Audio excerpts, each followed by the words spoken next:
episode 160. We are back. Chasing Points podcast. Fly, Eagles, fly. We are on the road to victory. Fight, Eagles, fight. Score a touchdown. 1, 2, 3. Hit them low, hit them high, and watch our Eagles fly. Fly, Eagles, fly. On the road to victory. I think it's spelled Eagles, Eagles. Harrison doesn't know that fight song, so I just wanted to kind of let him know what that is, because apparently he's an Eagles fan. But we are back, episode 160 of the Chasing Points podcast. We now know who's going to the Super Bowl, and it is deemed the rematch. You got Mahomes and the Chiefs, Jalen and the Eagles, and New Orleans, a place that Harrison is very, very familiar with. So you might have to give me some recs, because there's somehow, some way, something might be in the works for me to go down there. And if so, things just might happen and get weird. Harrison, how are you today?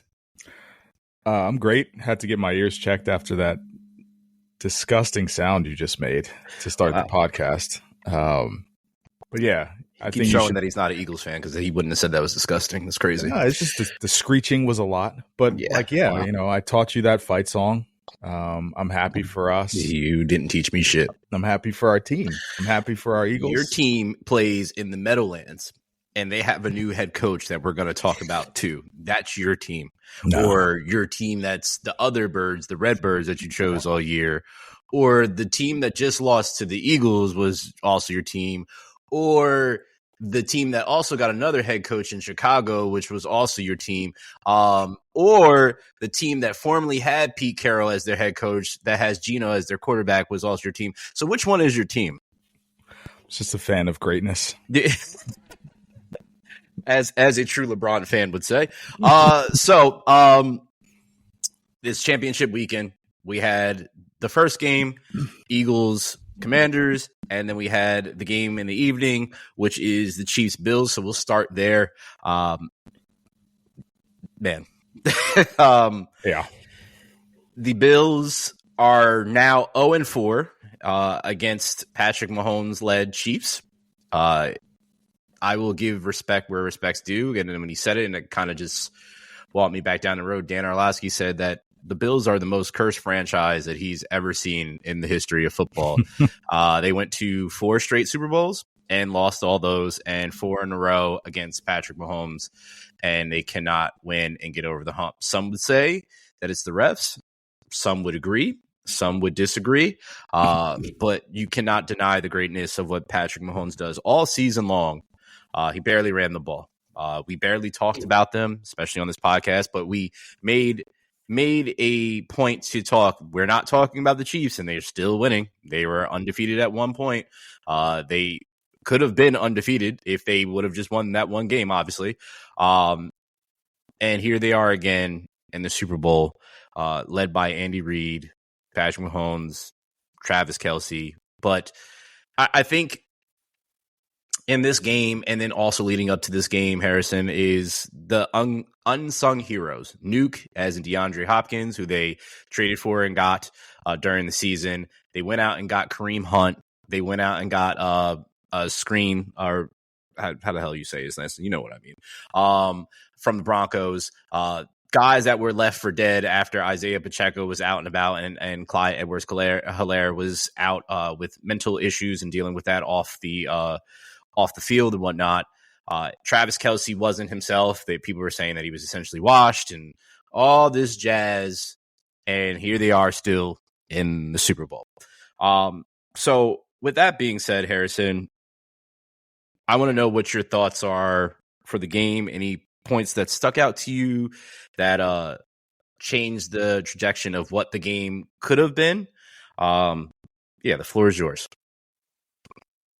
Yeah, the Chiefs, man, they just keep doing it, and kind of in unassuming ways too. It's like nothing is too, you want to root for greatness and you want to see, a dominant team, but they're not dominant per se, but they're dominant when it comes to the win column, and it's amazing, really. I mean, I think it's 17 straight games they've won in one possession games, which is absurd. Like, that doesn't even make sense numerically. Like, that's impossible to do. Yeah.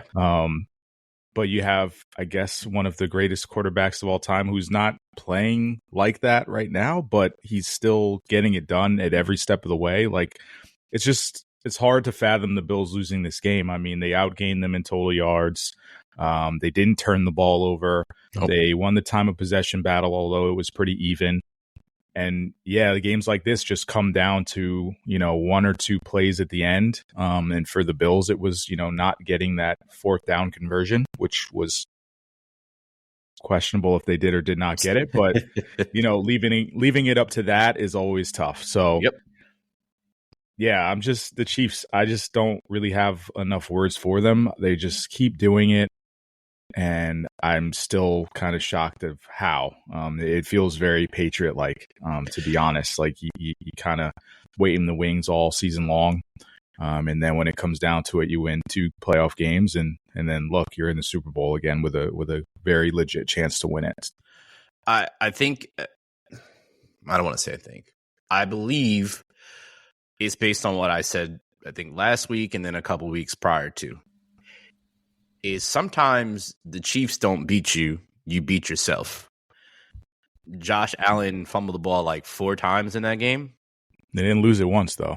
He didn't lose it once, but it's still the pressure that you feel that you have to be so perfect. And Harrison, you played sports, so you know when there's potential pressure on you in a game, sometimes you act out of your character. Regardless of if they recover the ball back or they were still able to go down there, you feel so tight that you can't really play fluently like you normally would because you're thinking about the person on the opposite side because that person is so good.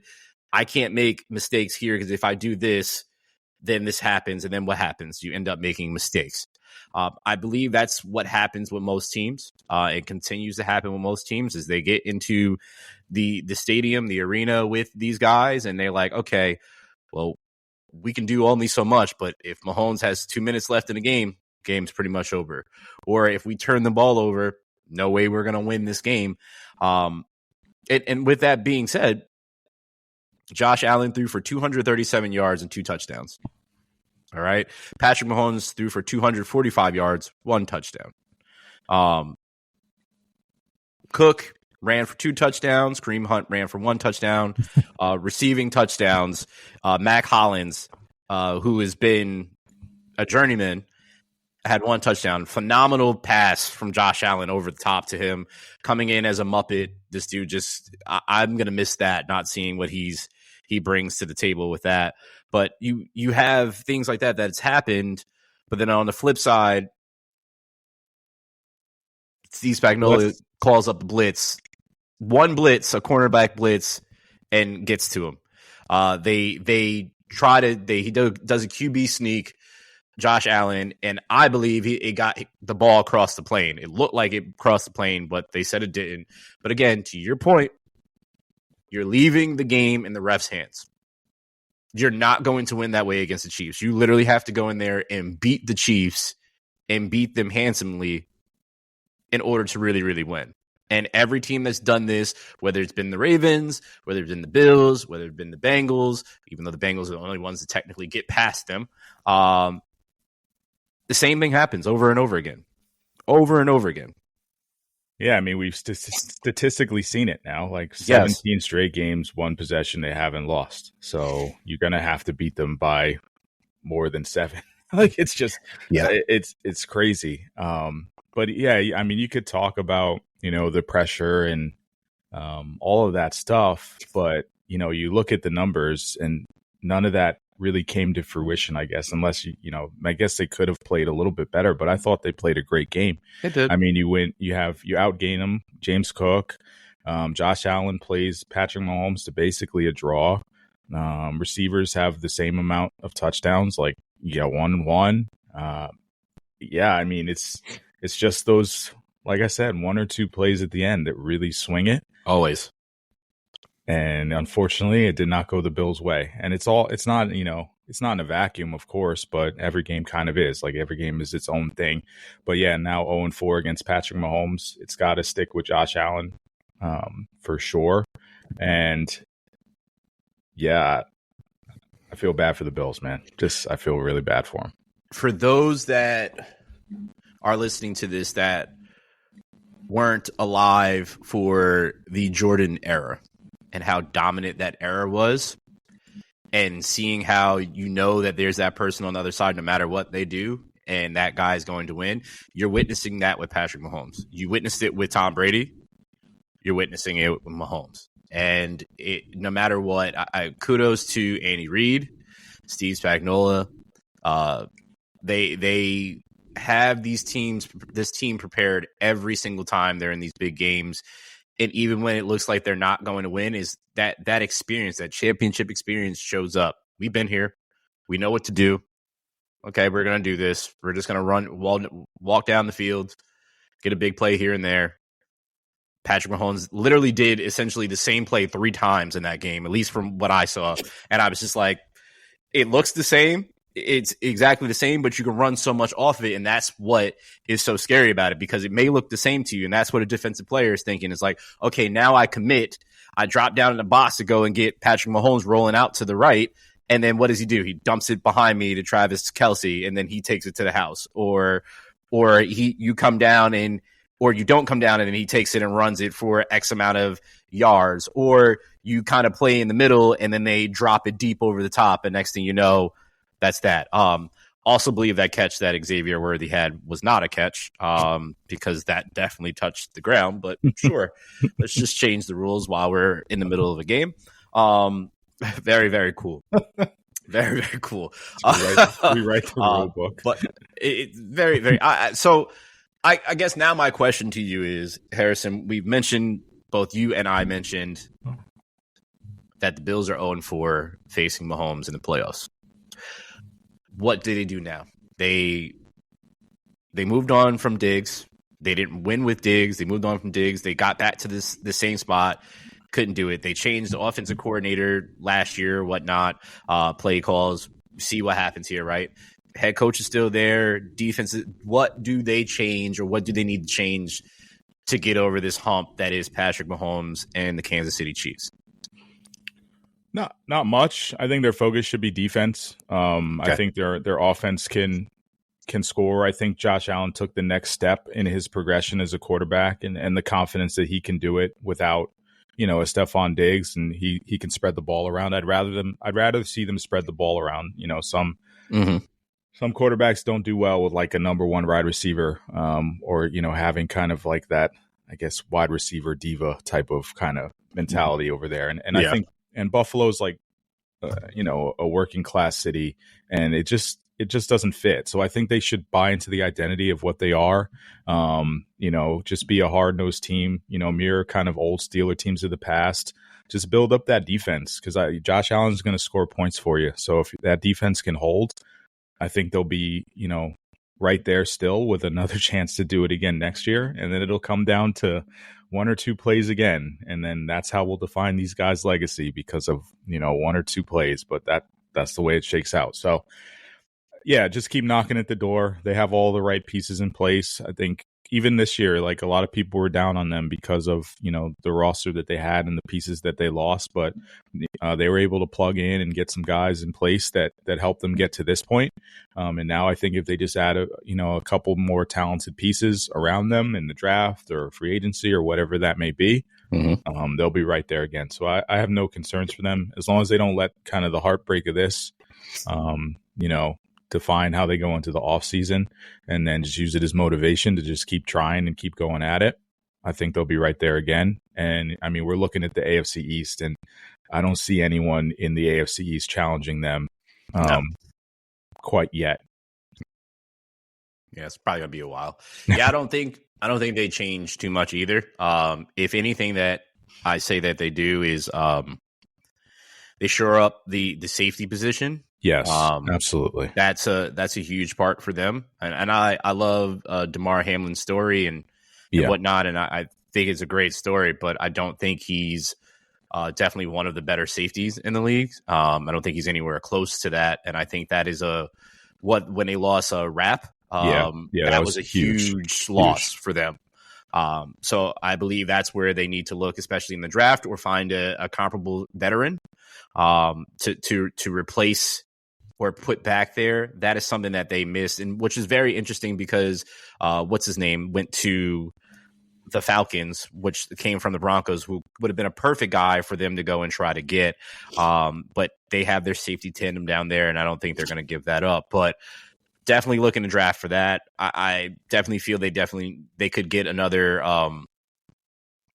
wide receiver to help out for sure. But outside of that, they're probably going to have to get younger than D line. Von Miller's getting up there in age for sure. Oliver's getting up there, even though he's an absolute monster and will continue to be for a good period of time. But I think they go and fill those. I think that'll probably be the top of their needs chart in the offseason. So very, very curious how that plays out. Before we move on, I was looking at the numbers. So total yards, the Bills had more total yards. They had 374 to the Chiefs 368.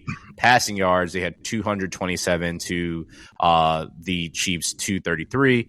Rushing, they had 147 to the Chiefs 135. The Bills averaged 5.5 yards per play. The Chiefs averaged 5.8 yards. They both had allowed 2 sacks. Total plays, the Bills had 5 more plays. They had 68 compared to the Chiefs 63. They both punted twice.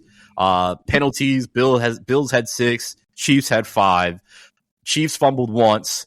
Had a fumble loss, once. Yeah. No interceptions thrown on each side. And then the Bills had the time of possession on that. They had 30 minutes and 32 seconds compared to the Chiefs 29 minutes and 28 seconds, which is why the score was so close.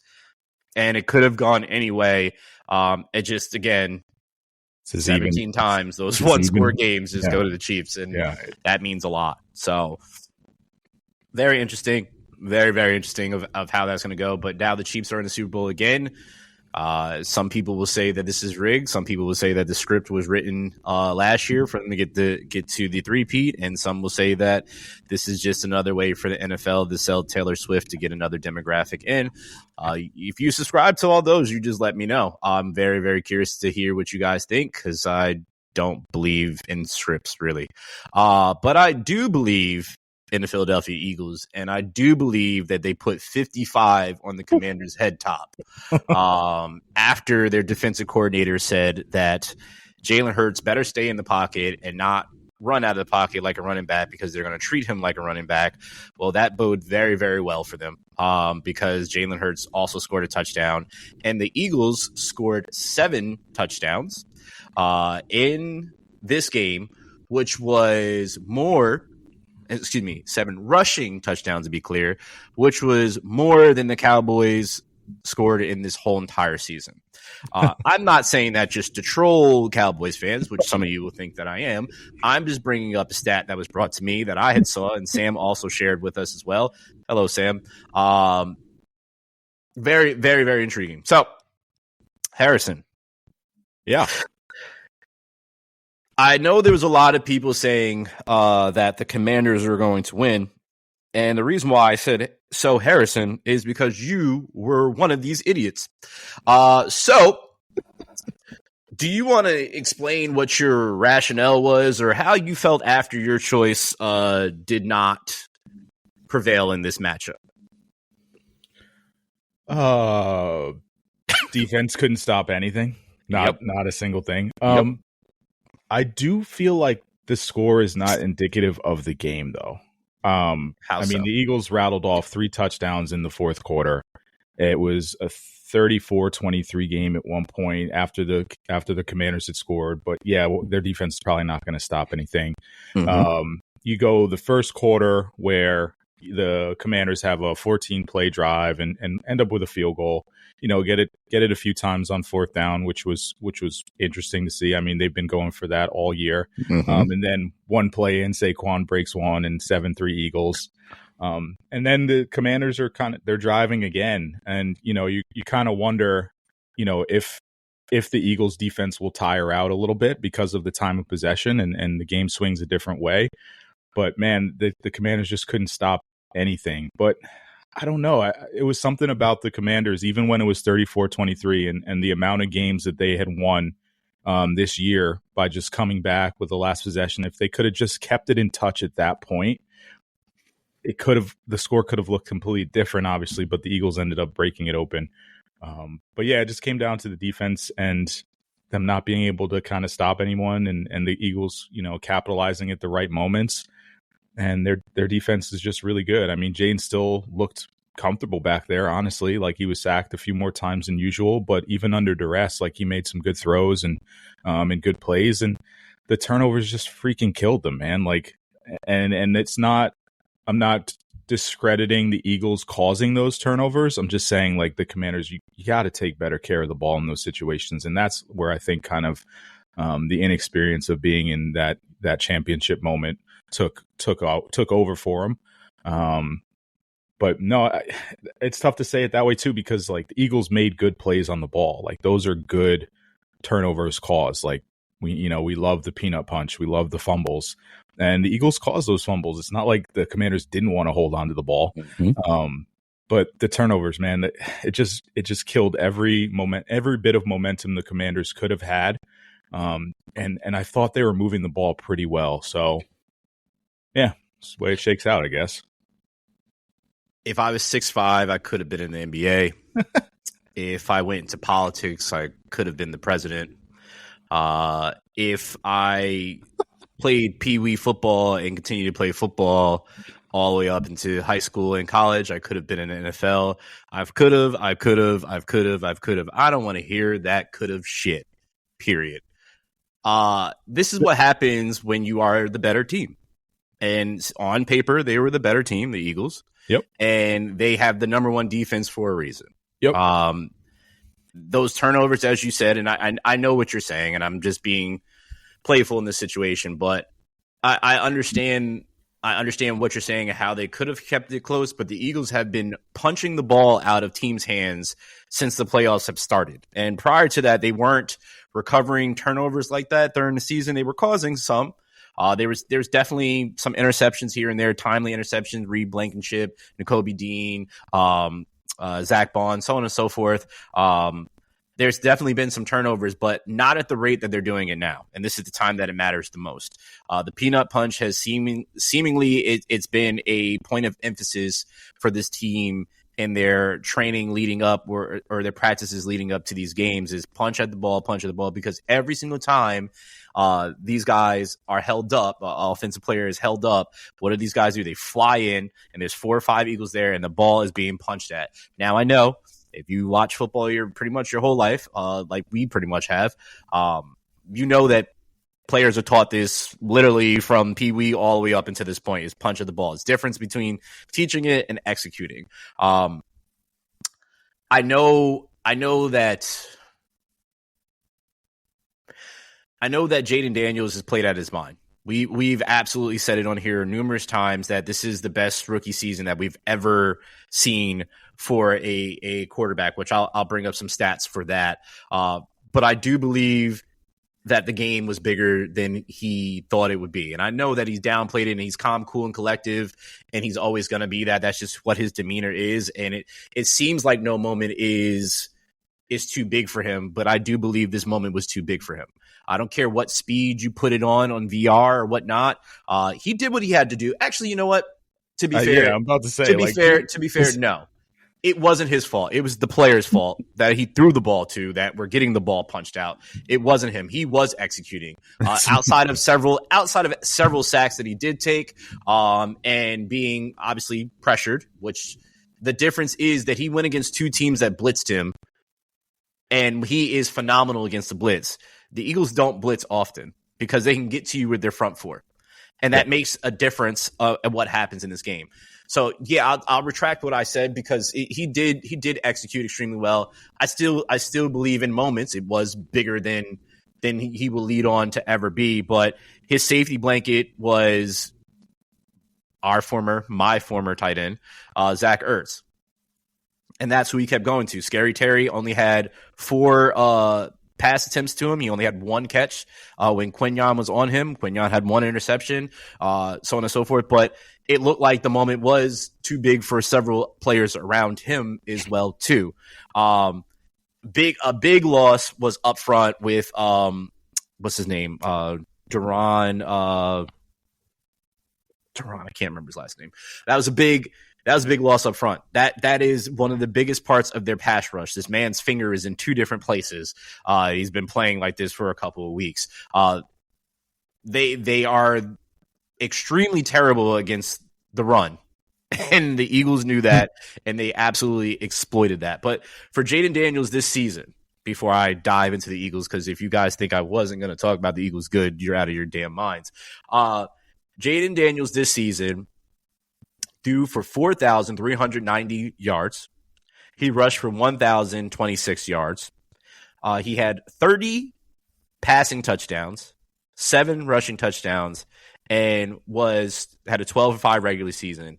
Obviously, upset the Bucs, upset the Lions, and then made it to the NFC Championship. And this is all as being second overall pick, and this is absolutely phenomenal. So shout out to him. I know a lot of people are saying, as fans, are saying they'll be back next year.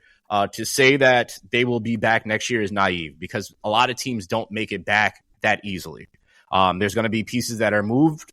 There's going to be more, as we talk about on here a lot, Harrison, there's going to be more tape on Jaden Daniels. So teams are going to have a different look at him and are going to take away what every rookie had is their safety blanket, is a tight end. Okay, so beat me here. Not saying he can't do it, but there's going to be different schemes for him next year because there's going to be more tape on him in the NFL. So that's going to adjust. What happens with the Commanders? Is their defense going to get better? Is it going to get worse? We don't know. It's year to year. And for people to say that they'll be right back there next year, I thought that last year with the Eagles, and then they imploded, right? And then a year later, they're back there, right? So it's not as easy as we think it, and I have a stat about that too. So there's that. Was there any point where you were nervous? Yes. Because like this game was so situational. I mean, Mm-hmm. the Eagles scored on short field. Basically all their scores except their first one. Like you come back and you fumble, and then you give the Eagles a short field, and then they go up 14-3. And you fight back, and it's 14-12. Then, you give them another short field, and the Eagles scored 15 points in the final 2 minutes of the first half. Like that it's inexcusable. Like it's just bad situational football. But then again, the Commanders still fought back, and brought it to 11? Yeah, 11. And it's like, I don't know. So I was nervous all week leading up to this game, because as I've mentioned before, if you watch football, have watched, or just watch sports in general, sometimes it doesn't. In the playoffs, when you get in the tournament, it doesn't matter what your seeding is. If you're hot, that's it, right? It's you can get to wherever you can get to if your team is absolutely hot, right? And they were literally the hottest team in the NFL, right? Regardless if they had a rookie quarterback or first year head coach for that team and a lot of new pieces, which most of the team was new. There's still some leftover pieces from the Dan Snyder era, whatnot. So you didn't know what they were going to be, right? And this team caught fire, and they upset the Bucs, then go on to upset the Lions, which was the biggest upset, which we kind of talked about is very possible to happen. And then they make it to the NFC Championship. So in my mind, leading up to this week, is like, these guys are hot. They've seen the Eagles. They're rivals. Rivalry games are always tighter than normal because you know each other so well. You play each other twice a year. You're right up I-95, right? You're very, very close. You know each other very, very well. The owner of the damn Commanders is the owner of the Sixers, and he knows Philly very, very well, right? There's so many connections that they have. So I think that all plays into it. But the fact that he was extremely hot coming into this game, I was just like, okay, I'm nervous about that, because if the Eagles defense doesn't get to him and move him off of his spot, he's going to pick you apart. And that's with any quarterback that has time in the NFL. And he's a very, very accurate quarterback. And also, I mean, going into the game, knowing that Quinyon Mitchell was hurt last week, I wanted to see what version of him we were going to get. Jalen coming in with the knee brace, right? Seeing what version of him we were going to get. Also, then our All-Pro center, Cam Jurgens, is he going to play? Is he not going to play? And then he was basically did not start. And they had Landon Dickerson move over, and then halfway through the game, Landon Dickerson was out, and then Cam Jurgens came in anyway. So it's like there were so many factors in my head. It was like this could be really, really good. This could be really, really bad. The game starts. That having was it a 14-play possession, driving down the field. It was like, okay, I've watched the Eagles do this several times this year. They've allowed a team to just drive down the field, and I'm like, this is going to be a long day. This is going to be a long day. It's going to be one of those close-ass games. Here we go again, right? And then one play, bang, Saquon Barkley takes it to the crib, 60 yards, right? Commanders get it back, start to drive down the field again. Eagles turn the ball over, go down the field, score again. Saquon scores again, right? So I was like, okay.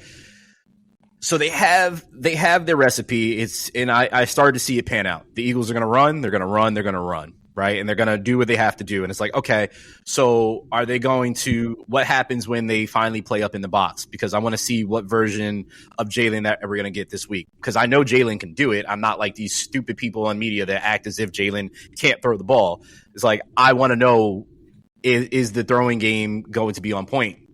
And once I start seeing Jalen drop back and then get rid of the ball quick, I was like, okay, I'm good. He's on the money today. He's going to do that. That's when my concern started to go away, is when I saw those factors. I knew that no matter what, the Commanders were going to be around. They were going to always be around in this game somehow, some way. But the Eagles just kept scoring, and they kept scoring on each drive. My fear crept in when there was, I forgot what drive it was, but the Eagles didn't score on this particular drive, and they gave the ball back to the Commanders. And I was like, okay, this game could get really, really tight here, right? And it didn't, especially on when it was like was it 14-12 when they missed the 2-point conversion. I was just like, all right, which way is this going to go? They need to come down and score in this next drive. If they don't score in this next drive, the momentum can start to switch the other way. And that was when I saw that not happen. That's when I was like, okay, I'm good. Well, it was 14-12. Then Jalen scored, and then they fumbled off the kick. Yes. I'm like, damn, bro. Yep. This is what happens, and this is why you watch the game. So the Eagles side, as I've already mentioned about the touchdowns, so Jalen Hurts, quote unquote, breaks the curse. Previous 19 quarterbacks to lose their Super Bowl debut as a starter never make it back. It's wild. So Jalen, and I think it was Jim Kelly, was like prior to this, but since 1994, nobody has ever done it. Since 1994, and Jalen is the only one to do it since. Absolutely love that. Jalen's also the only quarterback in Eagles history to go to multiple Super Bowls. So there's that. But he, again, talking about his passing that people said that he couldn't do for some reason. He was 20 for 28. 246 passing yards, 4 total touchdowns. He was 110.1 on the passer rating and 0 turnovers. I'm going to highlight that again, 0 turnovers. He has not turned the ball over yet, knocking on all the goddamn wood here. Has not turned over the ball, period. And that's a big factor here is he's not forcing the ball. He sees, even though I hate it because sometimes when he holds the ball too long, like that's when he gets sacked. But this game, it was different because the game against the Rams, he was holding the ball too long and then he was taking sacks. This game, he was holding the ball when he didn't see something and was throwing it away. And I think that was huge in this situation because you don't need to be moving yourself backwards because you're moving first off, Jake Elliott is having one of his worst seasons ever. So the fact that you're going to move him back and further out of range when it used to be like a surefire field goal, not a good thing. You want him to be close, and even still, that's not guaranteed with this year that he's having. So to see that, they did what they had to do. They got AJ involved early. They got Devontae. They moved Devontae around. You had to do that. Dallas Goedert was open most of the time and big. And again, I've mentioned on here, and I'll say it again. When Dallas Goedert is in the lineup, the Eagles have the number 1 rushing offense in the league. When he's out of the lineup, they're in top 10. So they drop down drastically. Even though they're still in the top 10, they're not number 1. So that's a big part of their game. So, I mean, all in all, I think they did what they needed to do for this game.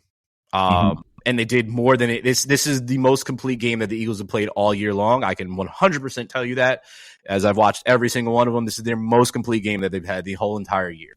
Now the big question is, can they do it in the Super Bowl? What are your thoughts on the Eagles and how they played? Because you said what you thought about the Commanders. What are your thoughts on the Eagles? Phenomenal. Just absolute masterclass in strategy, running the ball, defensive front, covering on the outside. Jalen Hurts made some big time throws, Yes. just like that throw to AJ on 4th down. Throw to AJ over the top to Devontae Smith twice, just on the money. So, yeah, he can do it all, man. And he was escaping the pressure like that. Yes. That was huge. Like, in prior weeks, he'd get pressured and take a sack and you're moving backwards. But he was able to kind of extend plays and maybe not turn them into gains, but not turn them into losses either. So that was huge. I mean, they played perfectly. I mean, they really did. And that's what you need in an NFC championship. And to not allow the Commanders to stay in that reach is huge, because we know what they can. We've seen what they can do. They just do crazy shit at the end of games. So to be able to put it away was huge. But that was just an extension of how they played all day. They were perfect. They were absolutely perfect. It's nice to see it again. They've been preaching this for a while and watching it, and I loved what Nick Sirianni did on the podium. And he said, "How about this? Our quarterback, he can do it all. He doesn't get enough credit." And to see the smirk on Jalen's face was everything for me. I forgot who I was talking to about this, but I know that every time I'm watching in the media and how they talk about Jalen and how he can't do this and he can't do that. Last week they talked about Jalen not being able to throw the ball, and him and Josh Allen had essentially identical stats, and they praised Josh Allen and they didn't Jalen. And I laugh because every time he talks, he doesn't. I feel the hate on him is because he doesn't give the media like sound bites that they want, and certain things like he's just no smiles, just does what it has to do, and just go. And he doesn't do it, and the Eagles don't do it the way that the media wants them to do it. They're doing it the way they want to do it. I've watched people talk and say, well, the Eagles cannot win if Jalen doesn't throw X amount of yards. Well, if you go back and look when the Broncos won, when Peyton Manning was their quarterback, he threw for like 128 yards in the Super Bowl. It doesn't matter. You play the game based off the team that you're playing, and you play game plan around them and take what they give you and go from there. It's if you've ever played sports, you understand that. Harrison, you understand that well. If you're playing basketball and there's a defender, he's playing you, shading you to the right, and you know you can go left. What are you going to do? You're going to make him move just a little bit so you can get that angle. Do what you got to do. There's going to be certain things you're going to do throughout the game that are going to build up to that point that I know what you're trying to do, and I'm going to show you that I can do this and beat you and break you down that way. I believe that they have just the defense alone, Harrison, for me is enough. Like definitely it's night and day compared to what it was last year. They had no defense last year. The team camaraderie was non-existent, and you can see that this is a team. Like, they have each other's back. You see how they cheer for each other, the backups. Saquon running down the sideline when Will Shipley ran the ball in for a touchdown. Like, that was the rookie's first touchdown the whole entire year, and he gets it in the NFC Championship. And Saquon is the first one to run out to him and grab him up and zap him up like that. When you see things like that in a team, it's a different type of energy. But collectively, you can tell that they all play together, and that's what's going to be very, very fun about and see how this matchup happens. The Chiefs, the Eagles in this rematch. I'm very, very curious of how it's going to pan out because it's going to be interesting. Some new faces. Last time they played, there was no Jalen Carter. That's a big difference this time. Cornerbacks was James Bradbury. Not there, even though he's technically still on the Eagles. Has not touched the field at all. For the Chiefs, Nuke, D Hop is going to be out there doing what he has to do. Juju's back, so that's going to be interesting because last time they beefed after the Super Bowl, so that's going to be another interesting matchup. Jones is still there dominating. Kelsey there. It's just going to be very, very fun to watch. So definitely looking forward to that. We'll definitely do a preview. We'll talk about it a little bit, but was Zach Bond there for Eagles? Nope. He's yep. Yeah. Think about this. This guy was a special teamer last year. Special teamer last year for the Saints. Yeah, they just added 3, like Cooper DeJean, Zach Bond, Quinyon Mitchell, along with the defensive pieces they had. Mm-hmm. They're stacked. They hit. So Jason Kelsey has a show on ESPN. It's like a late night show, whatever, and Howie Roseman was in the crowd. And he was talking. Zach Bond said to Howie Roseman, he said, when you signed me, did you think I was going to have this good of a season? And he said, hell no. I didn't think you're going to have this good of a season. I definitely did. I was like, okay, well, we get this guy. I thought he was just going to be like a backup linebacker or a guy that's going to be on special teams, which he was with the Saints. Did not think he was going to be the starter. And then Vic Fangio was like, I think he should be a inside linebacker. Like, okay, cool. And this guy should win Defensive Player of the Year because of what he's done in general. Story is absolutely remarkable. There's no way around it. 2 rookies doing what they have to do. It's been fun. It's definitely been fun. If you haven't seen Quinyon Mitchell's celebration to Scary Terry, it's absolutely hilarious. You should probably check it out. Let's get into something else real quick before we get into and kind of close this out. This is a little short one today. We don't have much, but next week we'll have more. And obviously, we're not going to be talking about the Pro Bowl next week because I don't care about that. But we can definitely talk about some basketball finally and talk about some baseball coming up soon. But coaches that were hired. So we've already talked about Mike Vrabel. And I shared with Harrison and Sam, there seems to be a situation, if true, and with Gerard Mayo. And if it is true, we'll get back to it. So I'll just leave it at that. But you can do a little perusing around and see what I'm talking about. But some very interesting hires have happened in the past couple of weeks. Number one, Brian Schottenheimer is now the Cowboys head coach. The offensive coordinator that barely called any offense this year is now the head coach of the Cowboys. So you let Mike McCarthy go, the guy that you've been winning with, to promote Brian Schottenheimer. They also were interviewing Kellen Moore, the Eagles offensive coordinator, to bring him back. You know, the guy that was there while Mike McCarthy was there and let him walk and could have done that. Also, Dan Quinn was also there the same time Kellen Moore was there, and you could have hired him, and the rumblings were that they wanted to, and you let him walk, and then he goes and leads the Commanders to NFC Championship. Good job, Jerry. First off, what is your thoughts on this hire? Because I love it because I just think it's stupid for them. But what is your thoughts on this?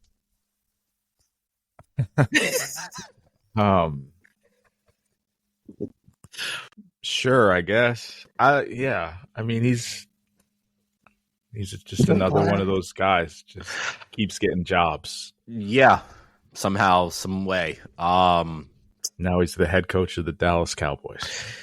He is. He started his career with the Rams in '97 as an offensive assistant, and then went to the Chiefs in '98 as offensive assistant and also quality control.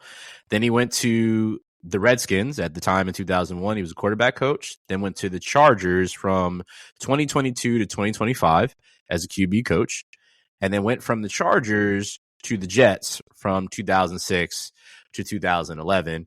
And if you remember those times, Sam wanted to let you all know that he is very upset that he's not here to essentially bury Brian Schottenheimer because he has no love for this gentleman. So there's that. Then he went to the Rams, the St. Louis Rams at this time. This is how long ago this was, 2012 as an offensive coordinator to 2014. And then he went from the Colts 2016 to 2017, Seahawks 2018 to 2020, Jags 2021, only one season as the pass coordinator. Then went to Dallas 2022 as a consultant, and then 23 to 2024 he was the offensive coordinator. Yeah, just as Harrison said, another guy that's just Journeyman. consistently is getting jobs, and guess it's the right thing to do. Whatever. Pete Carroll out of retirement and is now the Raiders head coach. I'm confused by this one because I know Pete's been out of the league for now, what, 2 years, 2 to 3 years now? Two. I think it's two. Two, No, right? might And just now be he's coming one. back. No, I think it's two. Because Because Seahawks new coach. This was his first year. True. So yeah, It's you're just right. one. You're right. Just Very 1 year. It feels like two. It feels like It 2 does. 3. So It it's does. longer. He comes back into the league as a Raiders head coach. I don't know how this is going to work out. I feel like this is not going to work out well at all.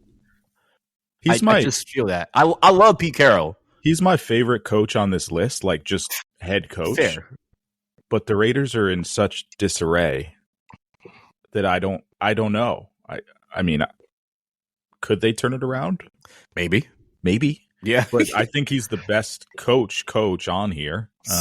He's old though. He's getting up there. He is. I'd argue with another guy. I'm Mike Vrabel, but we've already talked about him before, and I think Vrabel he'd be my second. I think he'd be my second. And when you ask the question, I think Vrabel will have the best chance to succeed out of all these. Mm-hmm. But yeah, you keep going. Okay. Aaron Glenn, AG, the Jets head coach now. Shout out to AG for this. Just if you have the opportunity to learn his story, I mean, he was after playing, he owned several restaurants.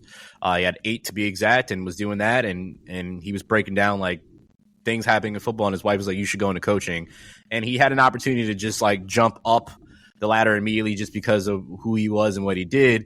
And he said he wanted to start at the bottom and work his way up, and he did exactly that to now being a head coach. So shout out to him for the grind. I know some Lions fans that aren't particularly too fond of him because of what the defenses did.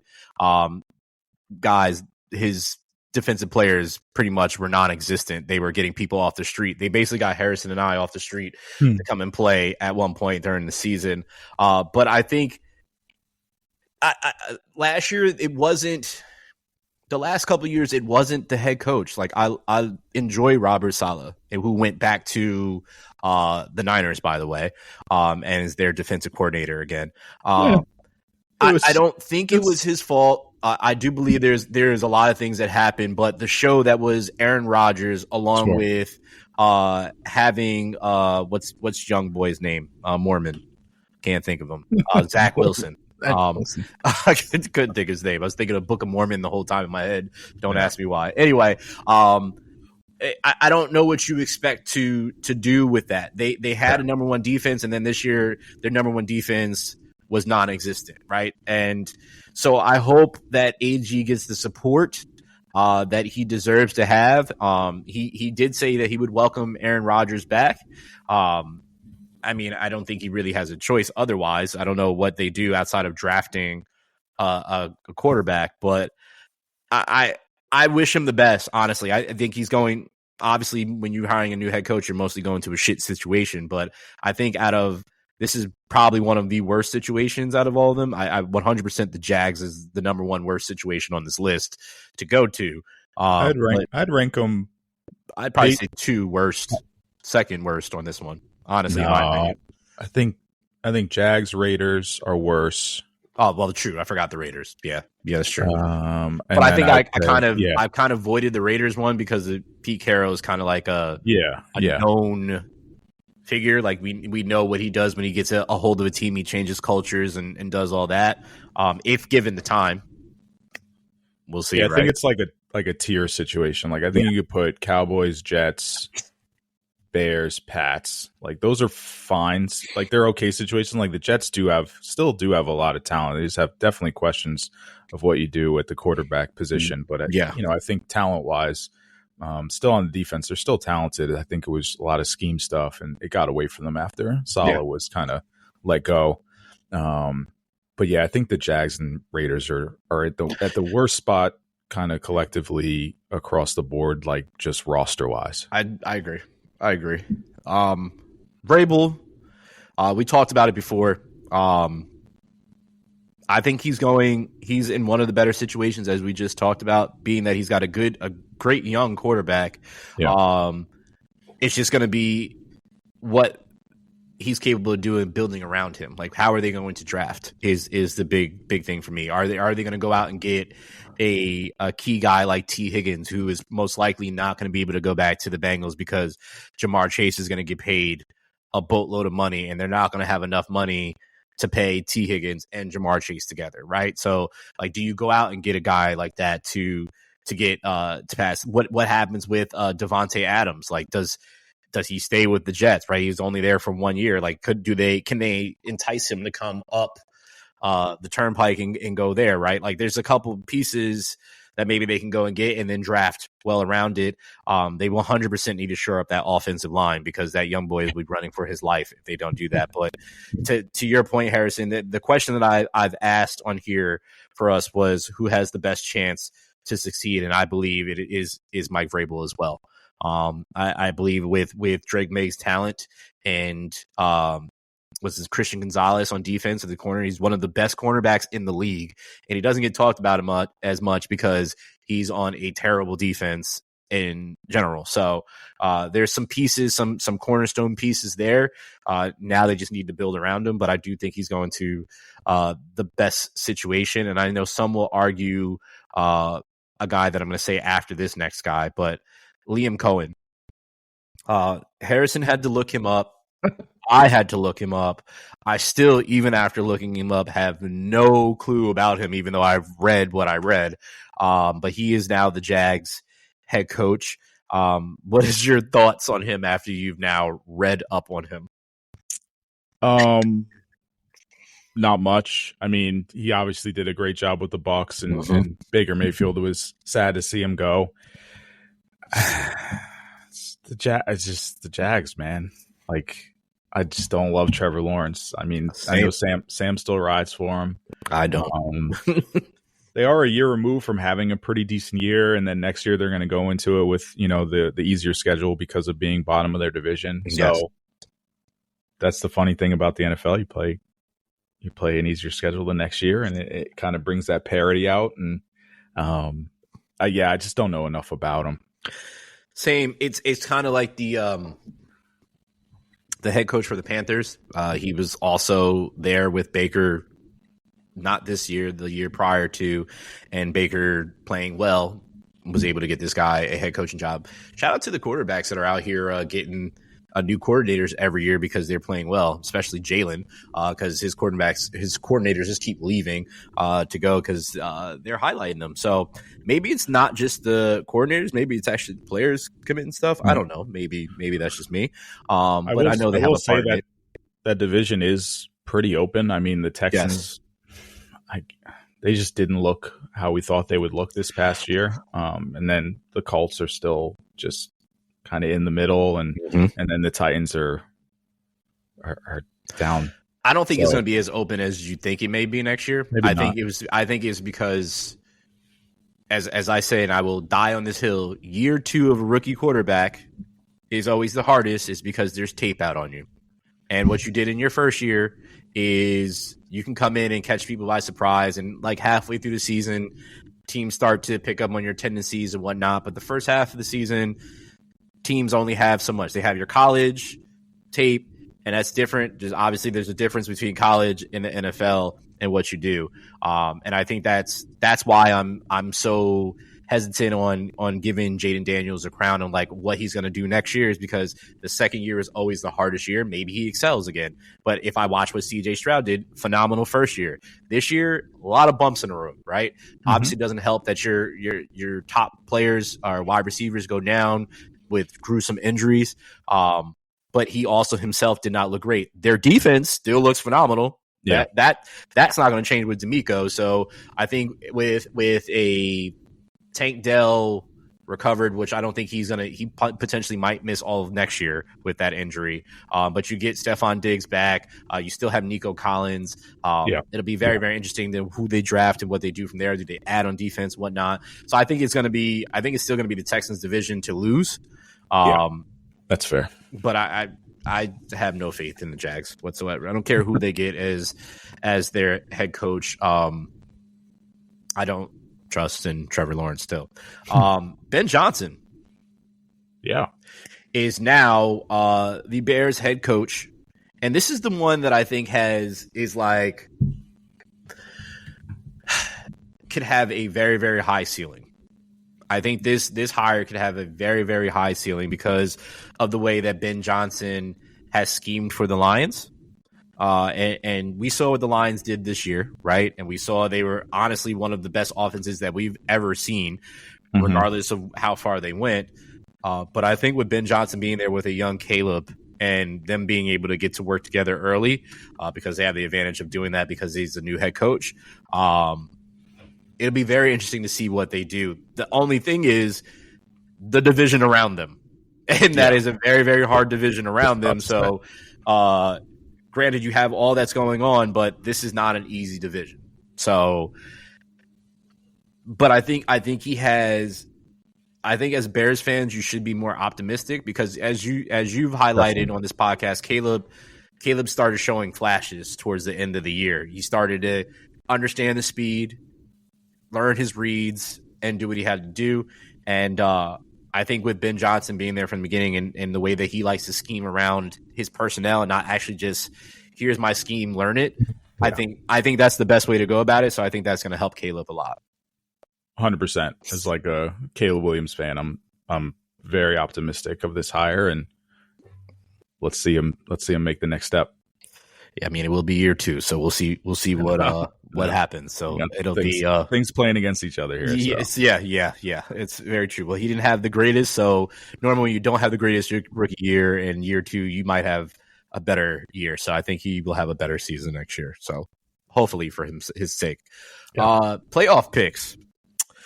So Harrison was 0-2 this past week. Yeah, I was 1-1.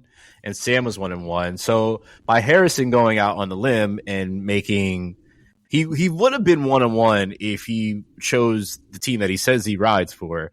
But I'm gonna need you for the Super Bowl to pick the Chiefs. So you continue to do that. But Sam, Harrison, and myself are all 6-6. We don't have the IG fan vote. Our statistician is not here, aka Sam. So don't know that, but we are all 6-6. Harrison, how does it feel that you started hot out of the gate and you are now tied with us? Bad, really. It feels really bad. You should feel bad. It feels really bad. We all made the bonehead mistake of choosing the Bills. But